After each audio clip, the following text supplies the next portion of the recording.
As I look at these pictures, I relive the taste and experience of each one. You wait so long, so much goes into making a book, and when it finally is done, it just seems like a total miracle that it all came together, especially if it came together the way you intended. The white gold passion genoise is one of the best cakes in the book, too. Well, they're all the best cakes in the book. Okay, time for our pie.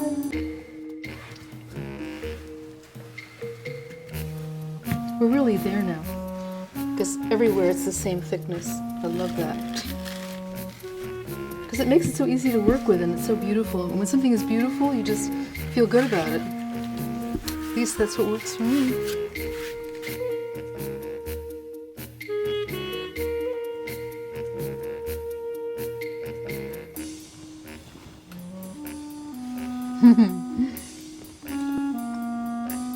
And this is why I called my book Heavenly, because I'd always be tasting one of these baked things and saying to my nephew, "It's heavenly," and he said, "Heavenly, heavenly, everything is heavenly." So when it came to writing the cake book, I called it Rose's Heavenly Cakes. Anyway, this is my dream book, and I never get tired of going through the pages and touching how beautiful they feel. In fact, one day I was actually baking from the book, and I got a little bit of dribble on something, and I thought, oh, and then I wiped it off. That's how high quality this paper is. It didn't even leave a stain.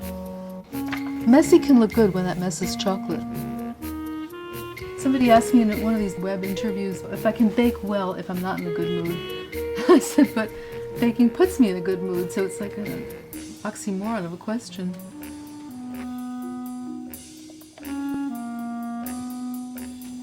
So you can hear when it's fresh how crunchy it is. It's still hard, but it's a lower note. They say that the bread talks to you, that it's the song of the bread. As it's cooling, when you listen to it, there's something about bread that just reaches deeply into you.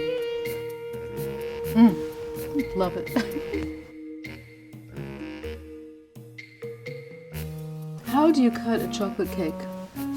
Really all you need is a thin knife and hot water, and then wipe it off a little, so you shake off the water, and you watch how beautifully this goes right through. It just sinks in. Otherwise it would compress the cake and the frosting would come down, and slip it in underneath the cake, and you can pull it out. Poised and ready. I always like the point the best, so if you share, cut it the long way. Although with this cake, it's so fudgy and it's moist throughout. I think it's even better than it was the last time. Okay, time for everyone to have cake.